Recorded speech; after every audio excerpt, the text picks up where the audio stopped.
Buenos Aires, demonstrators protest outside the Supreme Court, accusing the judges of being in league with the corrupt politicians. And in true Argentinian style, the demonstration resembles a cacophonous concert, played with pots and pans. It is known as the casserolazo, the giant casserole.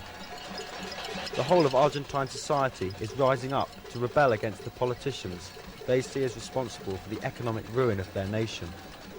All walks of life, both rich and poor, are uniting to fight for change. We are sick and tired of them stealing our money and lying to us. There is less and less money and fewer jobs. And still more poverty and hunger. And all we can do is watch the lying, corrupt politicians granting themselves even higher wages. What is this? Not one politician in jail. No one gives us our money back. People say, "Give me my money," but they just reply by telling you something about the International Monetary Fund. As if I care about that. Give me my money back. I have earned and saved.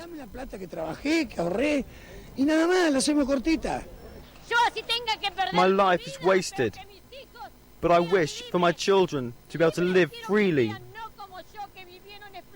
I don't want them to be constantly exploited like me. My children should be free. They were born here and should live here. They should not have to leave the country.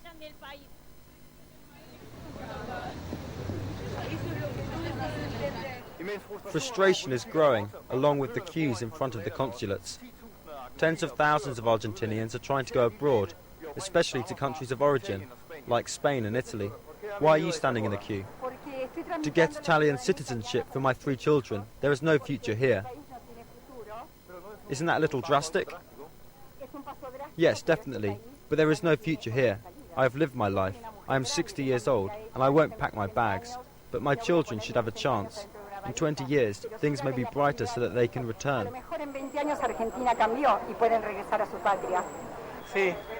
Yes, it is difficult to leave one's family and friends, but I have no second thoughts. There is nothing else to do but leave. Things could brighten up. My father came here after the war, and now I have to leave.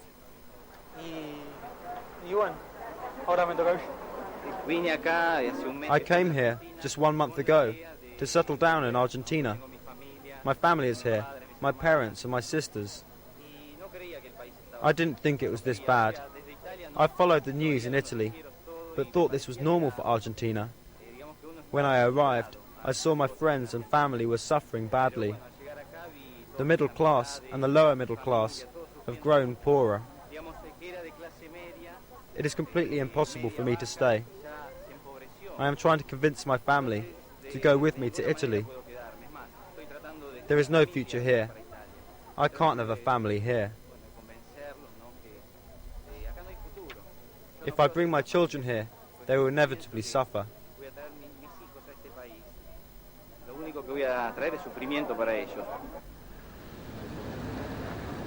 The queue in front of the Spanish embassy is even longer than the one in front of the Italian embassy. Spain and Italy provide citizenship to children and grandchildren of immigrants. Tens of thousands of Argentinians have already taken this opportunity to return to the homeland of their parents and grandparents. And these days, many more are on their way.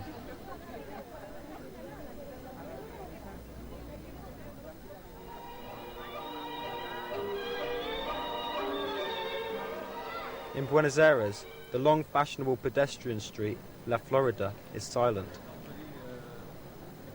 Several shops have already closed down, whilst others are having exceptional sales. Sales have been more than halved. Compared to previous years, turnover has simply plunged.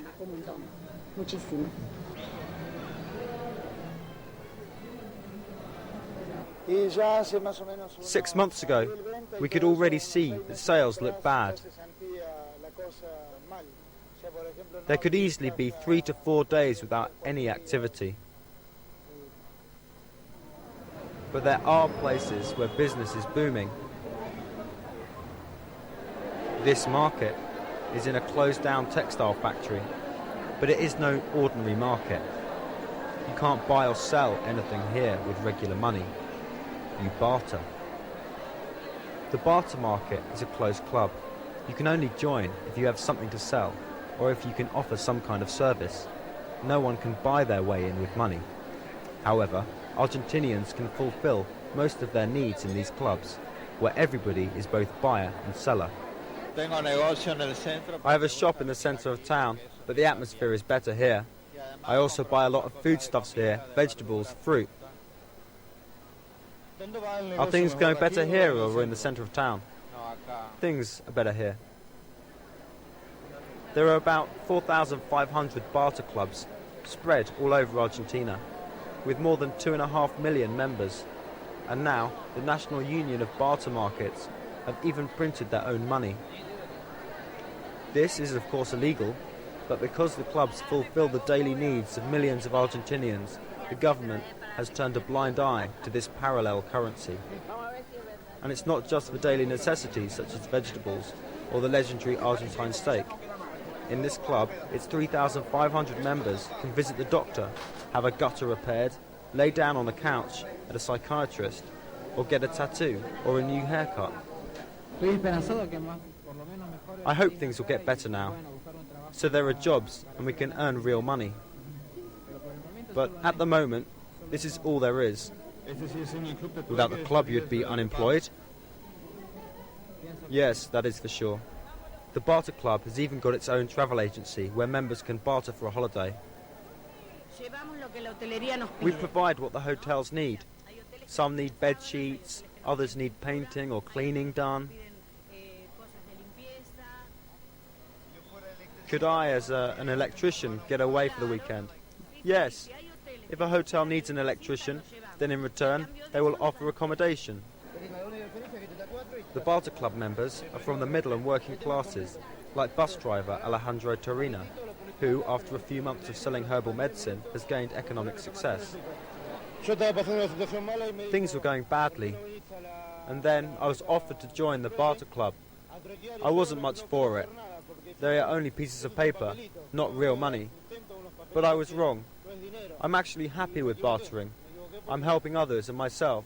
I have a very large family.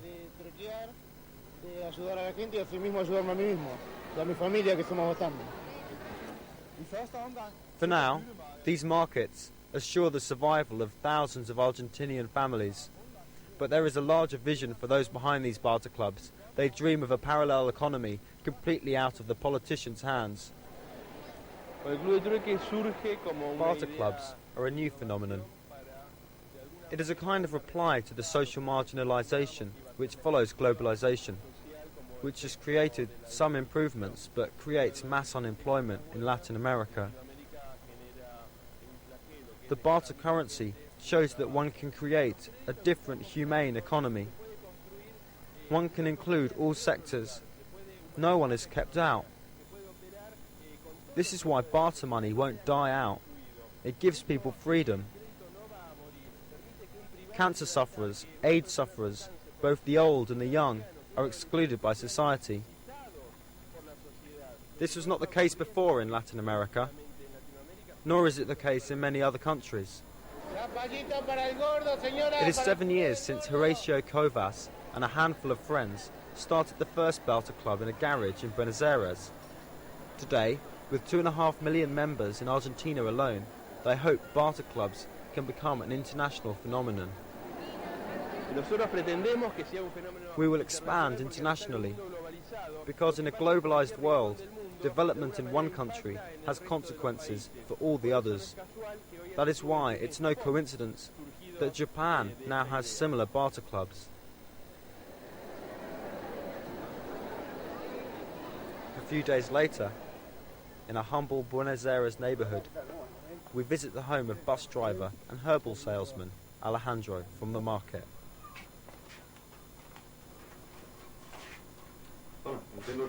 You have done a lot with the kitchen. Yes, through bartering, I've got some new furniture. I got some kitchen furniture and that little cupboard for glasses. I'm trying to repair the house. It's quite old. I get the things I need by bartering, even labour, carpenters, plumbers. I've had new wiring. This lamp is also from the barter club. Alejandro Torina is amongst the few relatively happy Argentinians. His wages from driving a bus and from the market give his family more money than the Plough family, who live in one of the better neighbourhoods in Buenos Aires. A few months ago, Daniel Plough was forced to close his company, which distributed international newspapers and magazines. The family now survive on Alicia Plough's part-time job as a university lecturer, and the money Daniel can earn from driving his own car as a taxi. This amounts to less than €400 a month. Those a little poorer were the first to be affected. One expected that it would not affect those with jobs. But after a while, everyone was affected.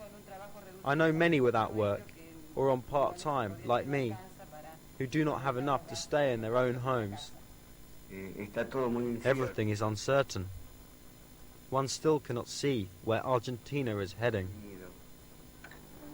The family savings have long since been used up, so they only just pull through because the house is paid for and the rest of the family help out. But how long can this situation go on for? A few months. We can't be talking years. I don't think many families are able to survive like this for many years. More like for months. We are poor, but we live in a house for rich people. I get so depressed about this. I've got tears in my eyes. It affects me so much that I have begun thinking about leaving here. I wouldn't want to leave. But if there is no chance of a decent living here, and there are possibilities abroad, then maybe that is the right solution. The Plough family's economic crisis is not a one-off in Argentina. Over the past decades, millions of Argentinians from the country's large and powerful middle class have been pushed down into poverty. In 1975, Argentina had 1 million poor people. Today, there are 14 million, so there is a large inequality. The failure of the politicians, businessmen, unions and the church to solve this problem has brought us to the current crisis. This is Argentina's longest and most serious crisis. It has now lasted 44 months. In December and January, the fall in the economy was over 20%. It's a real problem for society. Unemployment at 23% is historic. In May, it could reach 30%. The reasons for the crisis are not new. For decades now, the country's changing governments have financed the national debt by taking out loans from abroad. It began in the years under President Menem, when a massive foreign debt was accumulated. Widespread and unchecked corruption arose, which led to this crisis, a managerial crisis. Large groups in society were thrown into poverty, and the middle class became the new poor. The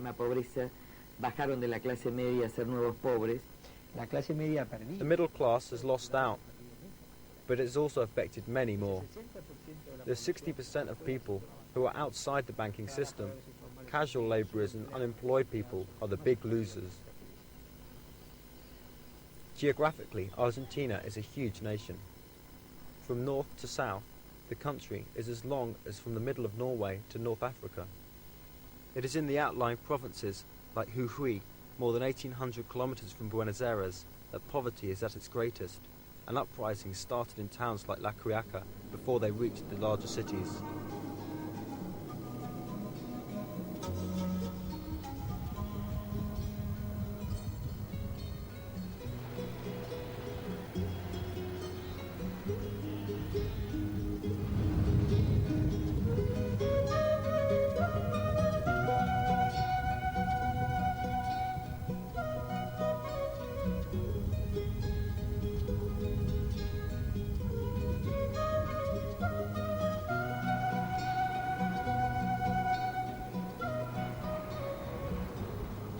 The Biathon River marks the border between Argentina and Bolivia, between South America's richest and poorest countries. But this all appears to be changing.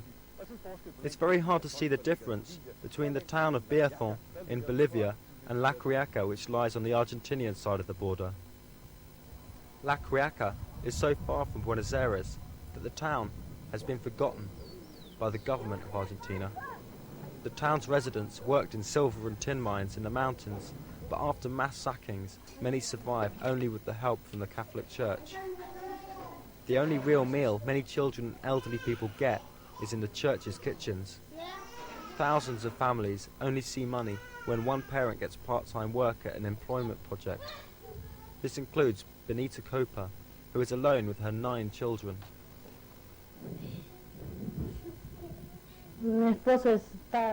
My husband has left me.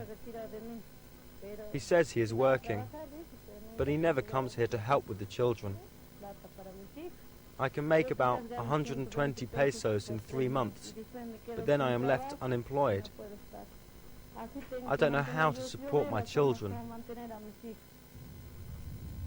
And the crisis also hits hard here, in the outskirts of the Punain, the plateau in the Andes Mountains. 3,500 meters up, only hardy animals such as the llama and the sheep can be herded. Peasants on the Punain are also hardy. They work their farms in a dry, cold, windy climate, and they only see money when they are fortunate enough to sell some meat or wool at the local market. But prices continue to plunge. I can't make ends meet with these low prices. We make maybe 1 peso or even 80 centavos for wool, but we can't live off that. They don't buy anything at the market. There's no demand for meat, nor anything else. It's because of the country's economic crisis.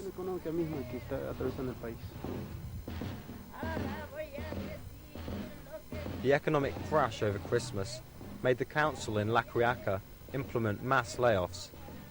Since then, the people have protested in the town, with a casserolazo almost every night, and the Catholic Church is foremost in the demonstrations.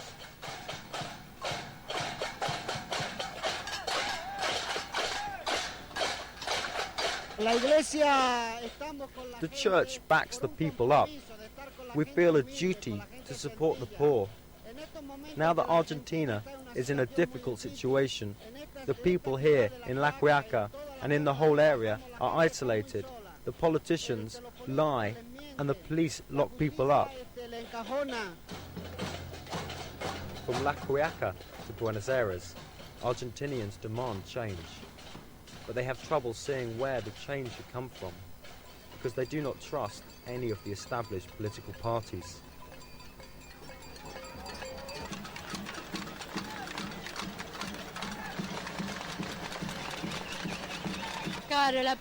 First of all, they must all resign and give us back the money they stole. I believe in a people's parliament that is built up from the base, so the people can vote for those who will govern. I do not trust any politicians at the moment. We are a damned species. There is no way out for us. I even believe there is a danger that some of us might be killed as a result of the people's anger. There is no way out.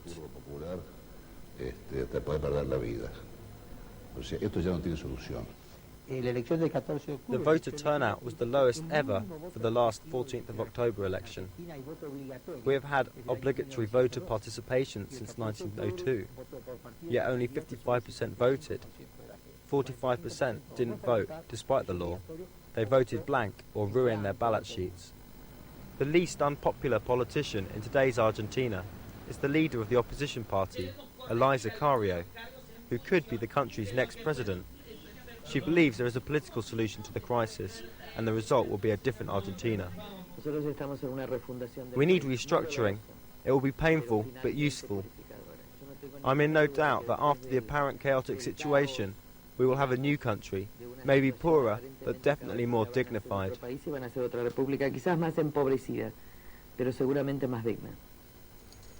It'll be a hard economic dressage for Argentina, where corruption must be wiped out and Argentinians must learn to pay tax instead of financing the state's expenses with foreign loans. They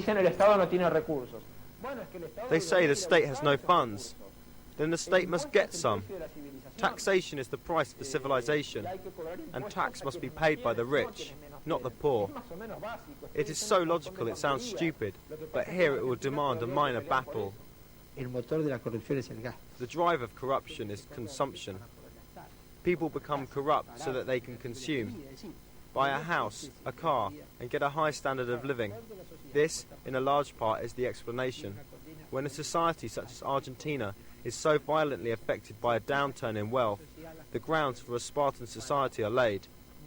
This is a very important condition for defeating corruption, and I believe it is the condition for getting rid of Argentina's corruption.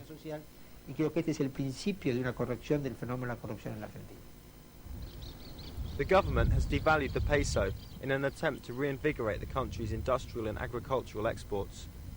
Agriculture once made Argentina one of the world's 10 richest countries, which could measure itself alongside the likes of Canada and Sweden. Argentina made up half of Latin America's entire economy, and many Argentines had a European standard of living. But this high living soon became reliant on corruption and debt. Now, Argentines must get back to their traditional industries, such as leather and beef. We must look at what must not happen. We must not destroy the state. If we do that, we will not be more free but more dependent on the rich. Argentina must face the fact that it is not a leading nation. Other Latin American countries are no longer behind us. We have been living beyond our means and will now have to get used to a more modest, Spartan and simple way of life. And if we do, then Argentina certainly has a future.